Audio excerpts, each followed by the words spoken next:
गौतम बुद्ध का जीवन हर किसी के लिए प्रेरणादायी है। गौतम बुद्ध बौद्ध धर्म के प्रवर्तक थे। इनका जन्म 483 ईस्वी पूर्व तथा महापरिनिर्वाण 563 ईस्वी पूर्व में हुआ था। बचपन में उनको राजकुमार सिद्धार्थ के नाम से जाना जाता था। बौद्ध ग्रंथों के अनुसार गौतम बुद्ध के जन्म से 12 वर्ष पूर्व ही एक ऋषि ने भविष्यवाणी की थी कि यह बच्चा या तो एक सार्वभौमिक सम्राट या महान ऋषि बनेगा। 35 वर्ष की आयु में उन्हें ज्ञान की प्राप्ति हुई थी।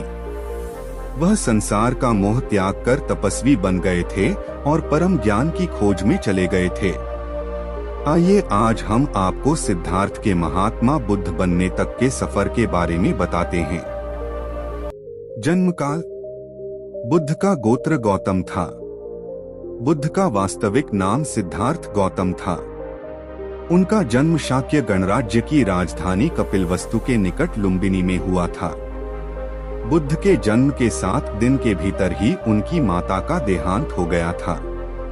उनका पालन पोषण उनकी मौसी गौतमी ने किया था। शिशु का नाम सिद्धार्थ रखा गया था। शाक्य वंश के राजा शुद्धोधन सिद्धार्थ के पिता थे। सिद्धार्थ के जन्म से पूर्व हुई भविष्यवाणी से परेशान होकर उनके पिता ने उन्हें तपस्वी बनने से रोकने के लिए राजमहल की परिधि में रखा।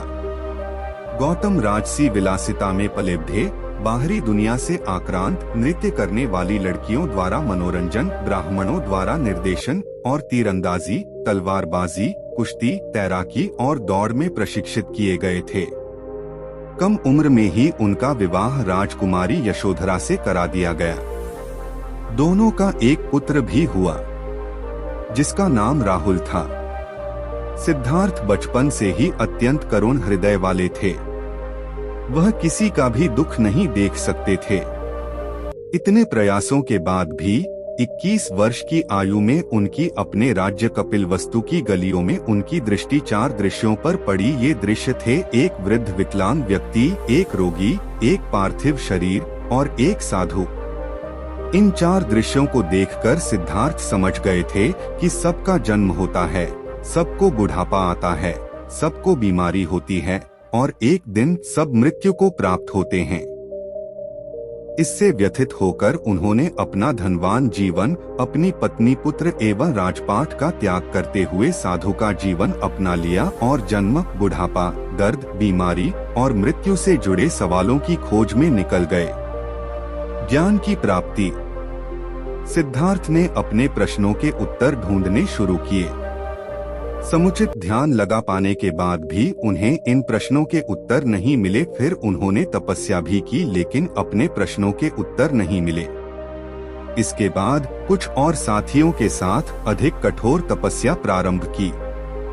ऐसे करते हुए 6 वर्ष व्यतीत हो गए। भूख से व्याकुल मृत्यु के निकट पहुंचकर बिना प्रश्नों के उत्तर पाए वह कुछ और करने के बारे में विचार करने लगे थे।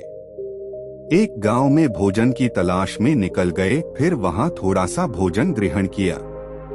इसके बाद वह कठोर तपस्या छोड़कर एक पीपल के पेड़, जो अब बोधि वृक्ष के नाम से जाना जाता है, के नीचे प्रतिज्ञा करके बैठ गए कि वह सत्य जाने बिना उठेंगे नहीं। वह सारी रात बैठे रहे और माना जाता है यही वह क्षण था जब सुबह के समय उन्हें पूर्ण ज्ञान की प्राप्ति हुई थी। उनकी अविद्या नष्ट हो गई और उन्हें निर्वन यानी बोधि प्राप्त हुई और वे 35 वर्ष की आयु में बुद्ध बन गए। बुद्ध को शाक्य मुनि के रूप में भी जाना जाता है।